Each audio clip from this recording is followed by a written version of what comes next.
Ye fan. These fans don't just admire Ye, they construct an entire identity around him. When Ye said, "Name one genius that ain't crazy," they had an epiphany. You'll see it in how they walk, talk, and dress. Oversized neutrals, Yeezys, and sometimes those ridiculous shutter shades from the Stronger era. That song alone turned into a lifestyle. Resilience with a bass drop. A lot of them idolize moments like the Runaway debut at the 2010 VMAs, ballet dancers, piano keys, and a toast to the jerks. Fans treat it like gospel. Same with Black Skinhead. That whole Yeezus vibe, raw, abrasive, and chaotic. Perfect for fans who love rebellion with a drum machine. They'll dissect every album like it's required reading. Ultralight, Beam sparks spiritual debates. Low Lights becomes their emotional journal entry. They obsess over my beautiful, dark, twisted fantasy like it's a sacred scroll. Forums like KTT stay packed with ranking wars and lyrical autopsies. And when Ye says something off the wall, fans line up like knights defending a castle. It's not just music to them, it's personal mythology with the soundtrack. Tyler fans. They haven't stopped dancing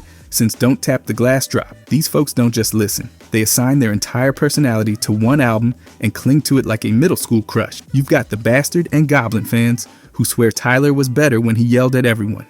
And the Wolf crowd who cried during IFOHY like Skateboard P whispered directly into their soul. Some fans even admit Igor is objectively better, but still pick Wolf because it's nostalgic chaos. And don't even try to have an opinion, unless you're ready for war. Forums are packed with self-proclaimed experts, calling others NPC Tyler fans, or ranting about fake fans who skipped Bastard. The fan base is practically a debate club, wearing bright suits and blonde wigs. Speaking of outfits, Igor fans show up in full pastel fits with ushankas, while Call Me If You Get Lost types prefer cardigans and loafers like confused tourists. Golf Wong kids just throw on something loud and knitted. They quote him non-stop. Picnic basket gets tossed around like gospel, and we ain't workout. We a fat boy lives rent-free. They love his freedom. Tyler makes weird stuff, builds brands, runs a festival, and they'll defend every bit of it like it's their job. Kendrick fans. These are the people who treat rap albums like academic dissertations and argue over lyrics like it's a thesis defense. They'll tell you,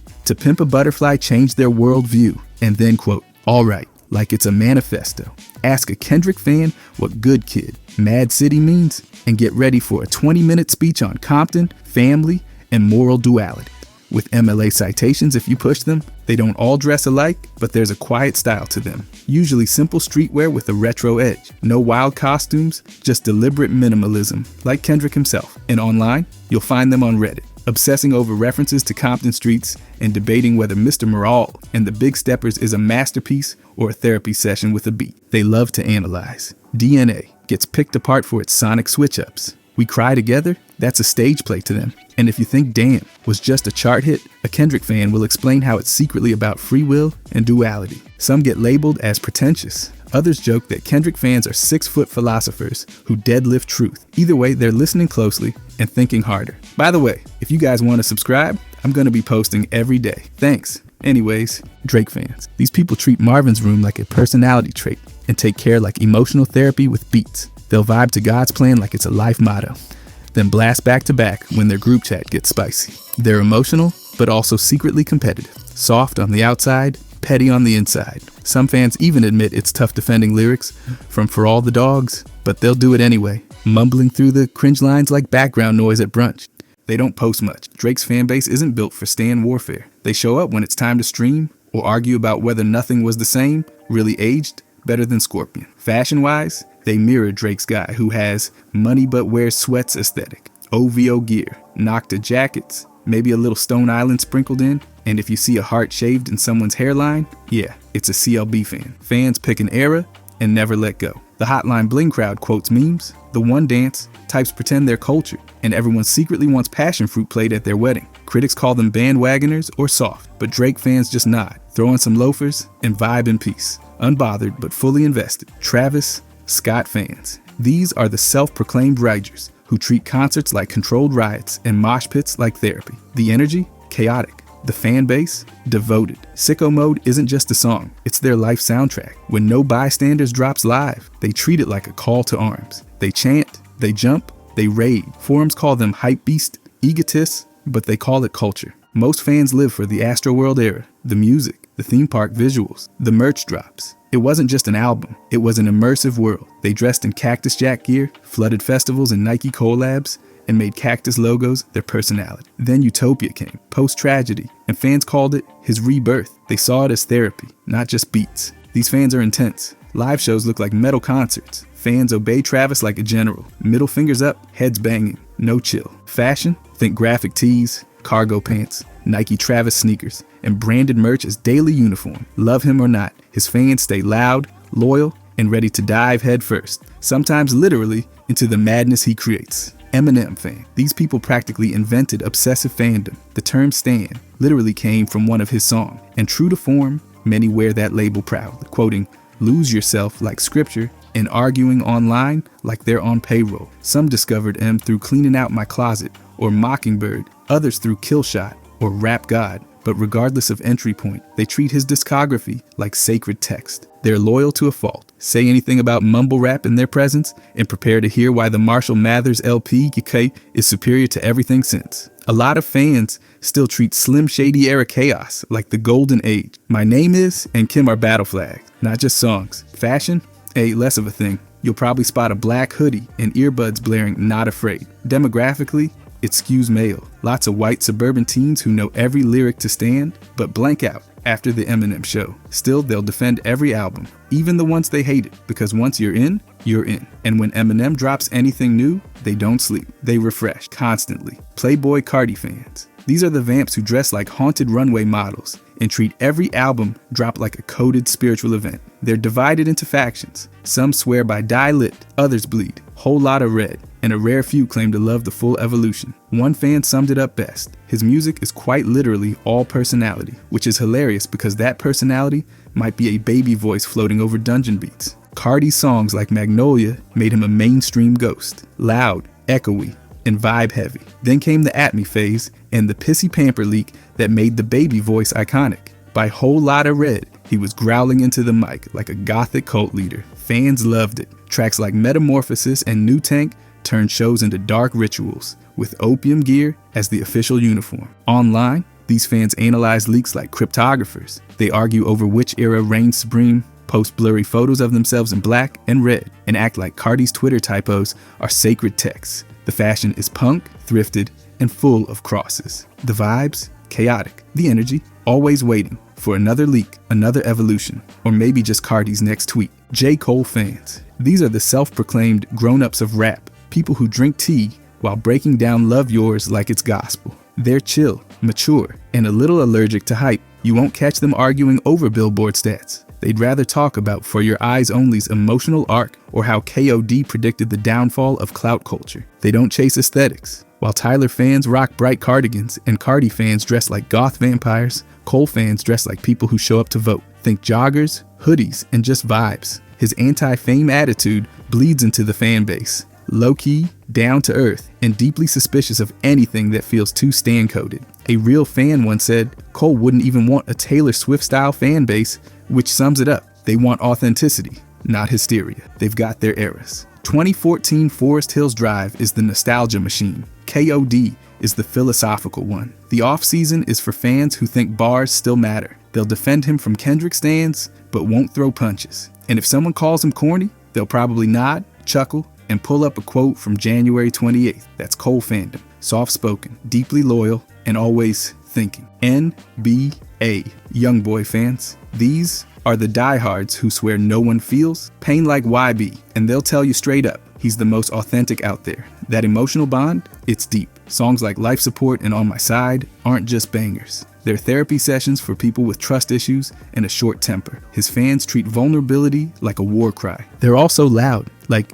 very loud. If someone online says YoungBoy isn't top tier, a fan will be in the replies within 5 seconds, quoting streams and yelling about realness. Some claim he's better than a prime Eminem. Objectively wrong? Maybe. But they believe it with their whole chest. There's a line between the OGs, who've been around since mixtape days, and the newer crowd riding the 2020 to 22 wave. Both sides argue over who's real. Fashion-wise, no costumes. They go for gritty streetwear, no frills, just attitude. The fan base is mostly young, mostly male, and very invested. You'll catch them ranking albums, quoting Outside Today, and flexing YB's work ethic like it's a personal philosophy. Say one bad thing though, they'll remind you, loudly that you don't get it. Future fans. These are the ones playing Codeine Crazy at 7 a.m. before work, like it's a motivational speech. They'll blast Mask Off in traffic, stare into the void, and somehow feel understood. Whether they're from the suburbs or the block, they all agree. Future's music hits different when life gets a little too real. One fan even said,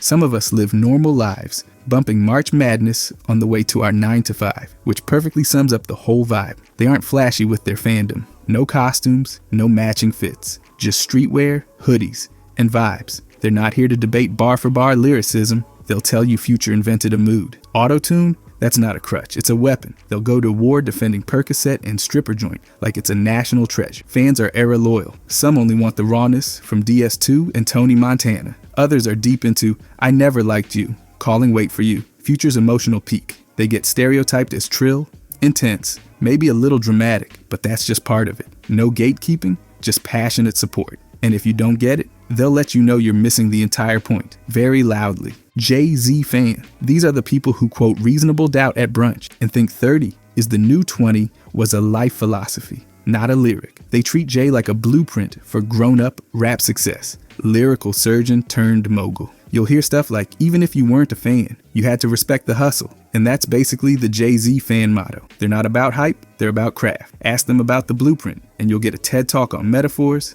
legacy, and why takeover aged better than ether. Some stay loyal to the gritty dynasty era, others admire the corporate evolution. Launching Rock Nation, owning Tidal, casually dropping verses that double as stock advice. The fandom's mature, analytical, sometimes overly serious. You won't find them arguing over haircuts or merch. They're in threads debating if Magna Carta Holy Grail was visionary or a midlife crisis in album form. And yes, some admit Jay's newer stuff isn't for everyone, but they're loyal, quietly, stylishly, often in blazers. They're called hustle scholars or business buffs for a reason. They're here for the poetry of the grind. And if you think he's corny, they'll remind you he made $1 billion without losing a punchline. Lil Baby fan. These are the folks riding around with My Dog on repeat like it just dropped yesterday. They're loyal, mostly low-key, and seriously into flow. Forget lyrical breakdowns. If the beat's cold and Baby's riding it smooth, they're sold. One fan said, he can flow on any type of beat. And yeah, that's pretty much the consensus. Cadence over complexity.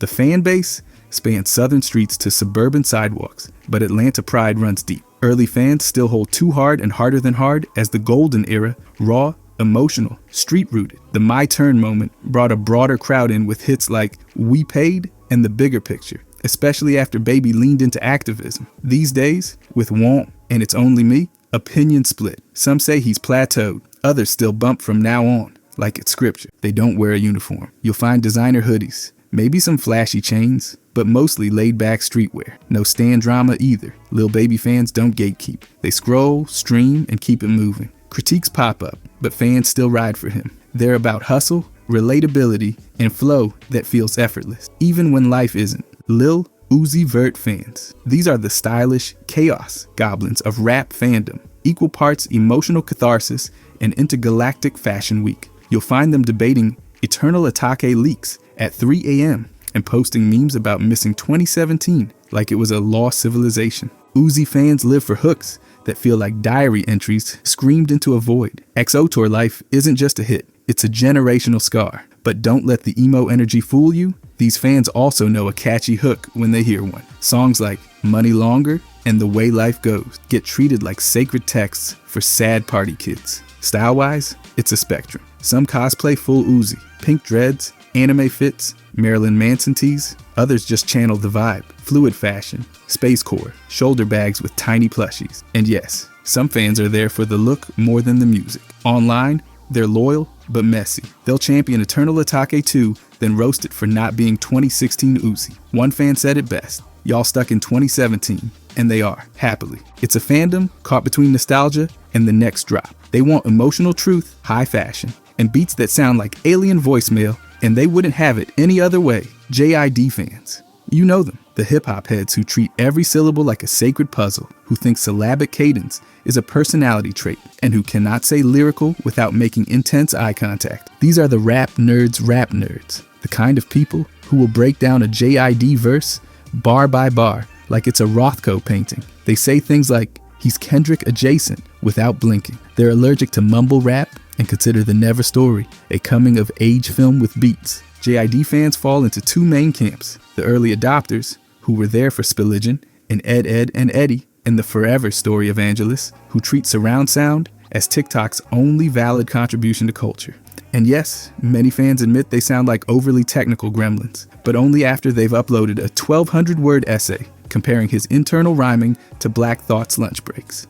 In terms of style, no dominant aesthetic. You'll see thriftcore kids, streetwear obsessives, and one guy in a DiCaprio 2 hoodie who definitely brought a notebook to the concert. And while they respect J. Cole and Kendrick, they're secretly waiting for JID to surpass them, just not too fast. Because the underdog status, yeah, they're kind of addicted to that part. 21 Savage fans. These fans treat Savage Mode like a sacred text. Tracks like No Heart and X aren't just favorites, they're considered blueprints. That haunting beat, that deadpan voice, they see it as raw emotion without the drama. When Bank Account hit, it wasn't just a hit, it was a whole shift. Fans saw it as proof 21 could balance catchy with calculated. And then came A Lot. That track turned heads, earned a Grammy, and got fans quoting it like scripture. They took it as proof that 21 had lyrical depth, not just street grit, but they're also picky. When newer albums feel rushed, like certain moments on American Dream, they don't hold back. They'll hop online and break down why the bars don't hit like they did in Savage Mode. Still, they stick around. A lot of that loyalty comes from real life stuff, his immigration case, or those financial literacy campaigns. Fans say it shows he's about more than tracks. They're not dressing like him,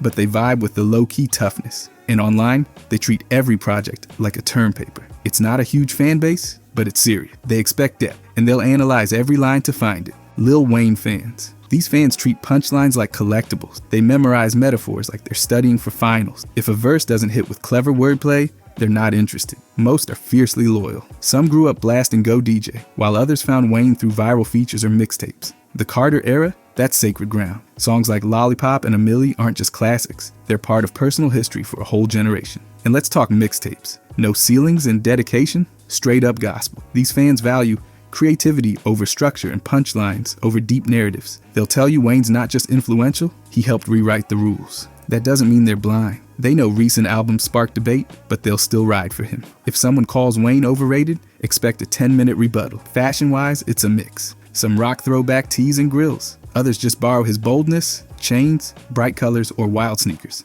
You'll see them in online debates too, rating Wayne over Kendrick like it's a sport. They don't all agree on his ranking, but most believe he belongs in the greatest of all time talks. Even when critics knock his newer material, these fans just double down. They never really left. Young Thug fan. These fans treat chaos like an art form. If a verse sounds like total nonsense, they'll call it innovation. They live for unpredictability, and nothing gets them more hyped than a track that sounds like it was freestyled in hieroglyphics, stoner, and lifestyle question mark. That's their origin story. The Barter 6 and Slime Season eras, canon. They'll analyze thug humming over a beat like it's a new language. Fashion-wise, this fan base is not here for basics. We're talking painted nails, skirts, and oversized tops. Some even copy his slang, calling friends hubby or lover like it's casual, and they're loyal. Even when he switches styles, the hardcore fans defend it as evolution. Others beg for the old mixtape energy, terrified he might release something with too much structure. These fans thrive on message boards, arguing over leaked tracks and favorite one-liners, even when they don't make sense. If the lyrics are confusing, they just dig deeper. It's part of the fun. Critics can call it gibberish, but fans treat it like decoded scripture. This fan base is wild, fashionable, opinionated, and full of people who think that chaos, when done right, sounds a lot like genius. Nicki Minaj fans. The Barbs are loud, organized, and totally unbothered by how the internet feels about it. They treat every critique like a personal attack and respond with digital war cries. Some fans are pop forward, living for pink wigs and Barbiecore chaos. Others quote mixtape bars and argue she out-raps her peers. It's a strange, glitter-covered split between hip-hop purists and pop icon worshippers. Tracks like Super Bass are holy. The alter egos, even holier, Roman, Chun-Li, Harajuku Barbie. They've got fan pages and cosplay energy built in. The Barbs don't just listen to her, they become her. They wear the merch, dress the part, and sometimes use her lingo in real life. They're also behind things like Gag City, an internet moment so intense, people actually thought it was a real place. Online behavior, let's just say they've been accused of taking it a little far. If you tweet something shady, there's a chance your mentions are toast. Still, they're confident. Nicki's influence is undeniable, and the Barbs are happy to remind you, whether you're into the mixtapes or the makeup, this fan base has room for you if you're ready for the ride. Baby Keem fans. These fans aren't here for safe, formulaic rap. They want beat switches, strange vocals, and weird moments that turn into memes 5 seconds later. Orange Soda is their quiet anthem. It's got that understated bounce that hooked early fans. Then came the melodic blue, Family Ties, a full Grammy moment, Durag Activity, unfiltered cool, and Range Brothers, that's where things got weird, in a good way. Kendrick yelling Top of the Morning on loop, they loved it. And when the Hillbillies dropped with its wacky Jersey Club bounce, fans didn't flinch. They expect Keem to experiment. Visually, they match his chaos. Wild hair, colorful outfits, surreal video edits. Keem fans lean hard into that oddball aesthetic. They're also big on production. Knowing he builds his own songs earns him massive respect. The internet's full of them analyzing ad-libs, joking about leaks, or just looping the beat drop in Range Brothers until their brain melts. It's not a huge fan base, but they're dialed in. If the music's bizarre, layered, and slightly offbeat, they're pressing repeat. Because if it makes perfect sense, it's probably not Keem. Offset fan. These fans aren't here to scream. They're here to nod in approval and maybe post a fire emoji. They're into Offset's mix of luxury style and street energy, and they'll tell you he balances that better than most. Back in the Migos days, Bad and Bougie and Fight Night turned heads. But real Offset fans know his solo stuff hits different. Fan is already getting praise for its focus on cutting toxic vibes and pushing personal growth. His crowd respects evolution. They're not trying to trend. They just want to see him level up. They aren't out here in coordinated outfits or fan cosplay, but some definitely mirror the clean jackets and designer kicks. Mostly though, they keep it relaxed. You won't find them in messy stand beefs either. If someone shades him online, the replies are more like essays than explosions. They talk about his bars, his maturity, and how people sleep on his solo work. Critics call him the quiet one, but his fans know the real story. Whether it's the triplet flow that made Migos pop or the reflective tone of Fan, Offset's fans are paying attention. They just do it without yelling. Kodak Black fans. These fans aren't just listening, they're watching closely. Like worried older siblings with trap playlists. They admire the hustle, but they're also quick to point out when Kodak looks like he hasn't slept since Tuesday. No Flockin' is their anthem. It's raw, loud, and full of that early SoundCloud chaos they still miss. Tunnel Vision came next and proved Kodak could be conscious without losing his bite. Then there's Calling My Spirit, where fans saw something deeper, less flex, more soul. They've stayed loyal through every court date, live stream meltdown, and blurry Instagram post. And when Kodak dropped Walk/Spin, fans ate it up for the weird flows and strange structure. They live for that off-kilter delivery. Style-wise, they keep it street, not flashy, more like scuffed sneakers and tough hoodies. They're protective too. You say something shady, and they'll come back with a whole paragraph about how misunderstood he is. But they're not blind. They'll also post, "Someone get this man some rest." That's the Kodak fan paradox. They'll stream his songs all day, but they'll also beg him to log off. Loyalty, concern, and a strange sense of rhythm. That's the Kodak fan experience. Lil Yachty fans. These fans are basically the opposite of hip-hop gatekeepers. They're not here to argue about bar counts. They're here to vibe in pastel hoodies. The early crowd came for the bubblegum trap energy,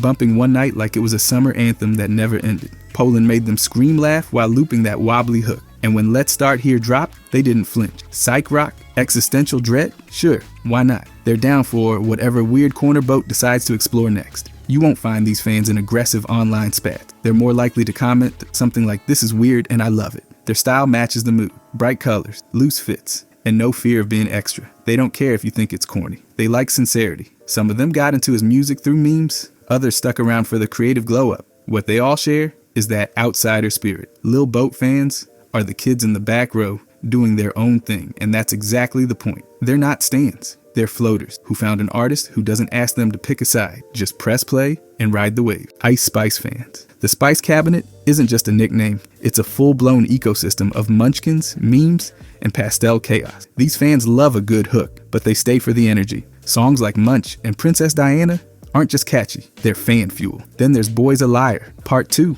The collab that had fans walking around like they were starring in their own breakup montage. Her style? It's bimbo-core brilliance. Fans pull inspiration from Y2, K-fashion, sparkly fits, and those iconic orange curls. You'll find them in comments saying stuff like, "She's just a vibe," and they mean it. Critics can cry about lyrics, but fans aren't here for that debate. They're here for confidence, charisma, and Bronx drill wrapped in glitter. They meme everything. Edits, dance trend, even fan art. of her as a fairy, with a drill beat in the background. They also defend her like it's a sport. Every thread turns into a courtroom where Ice is on trial, and the Munchkins always show up. Whether it's a viral moment or a live show, these fans are loud, colorful, and having way too much fun to argue about rhyme schemes. Cordae fans. These fans are like the old heads of Gen Z. They want bars, not just vibes. They came in when he was still YBN, bumping Kung Fu and that My Name Is remix, like it was proof the new school had lyrical life.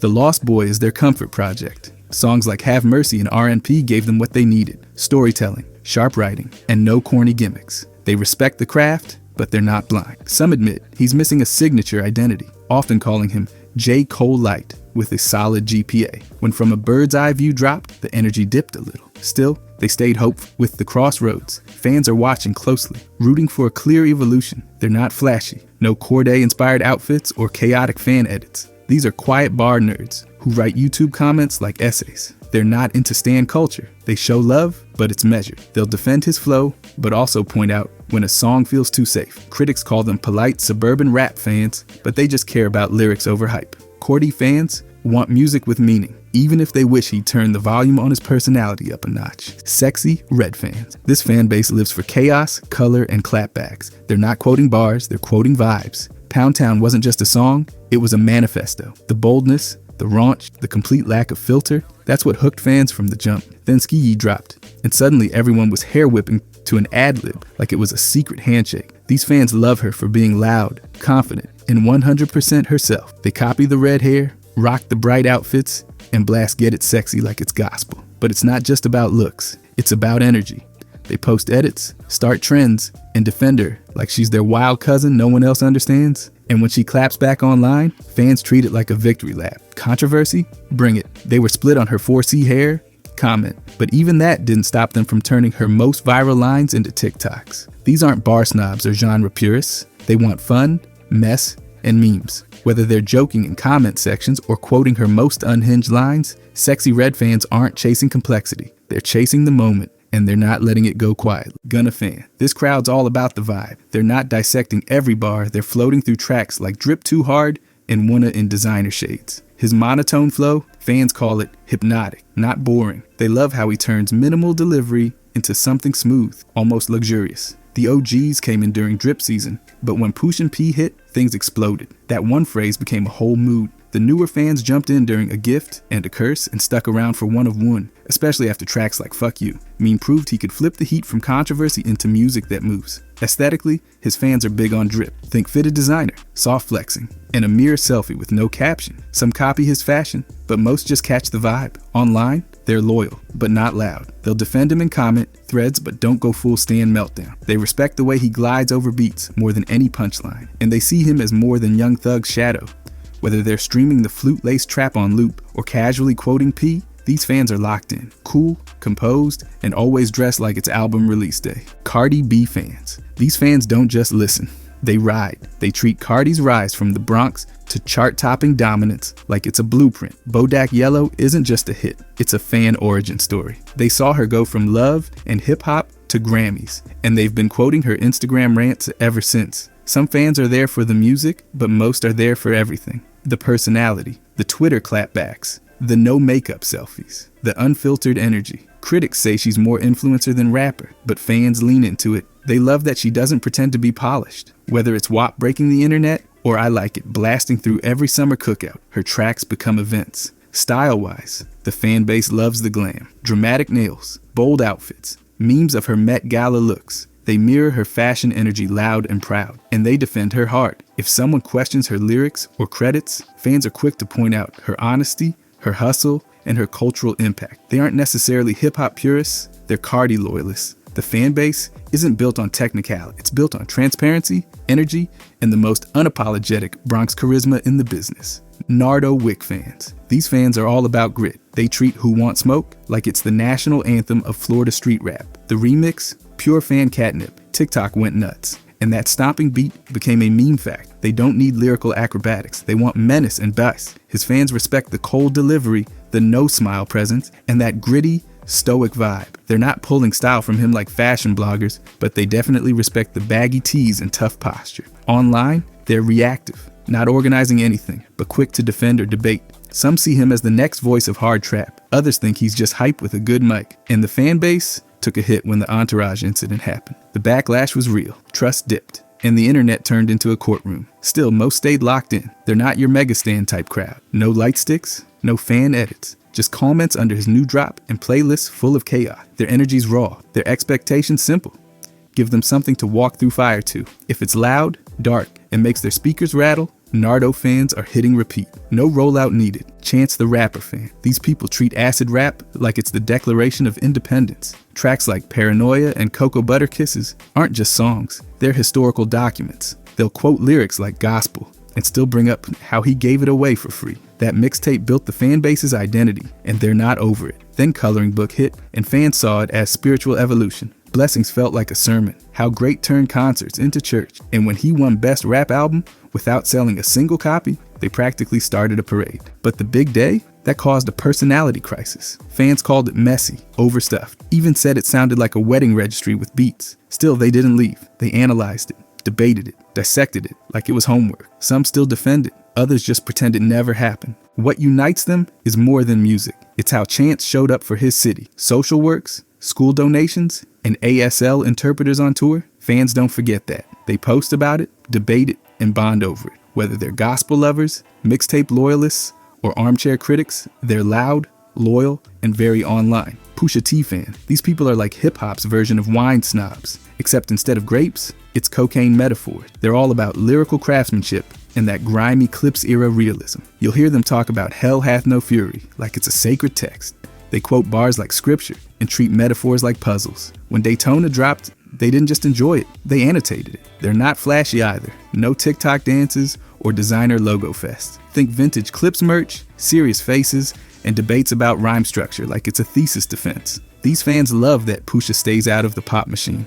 When he took shots at Ye and dipped, they called it loyalty. When he reunited with Clips, they saluted like it was a military return. But even among all the praise, they'll admit he's not for everyone. Some say, all right, man, we get it. You've sold all the coke. But even those critics tend to stick around. They appreciate that Pusha never chased a chart. He stuck with the message, and they stuck with him. Whether you call them lone wolves or lyric nerds, they're here for authenticity, not popularity contests. And yes, they're very proud of that. If you enjoyed this, I'm going to be posting a lot here. I would greatly appreciate it if you could subscribe. Thanks for watching.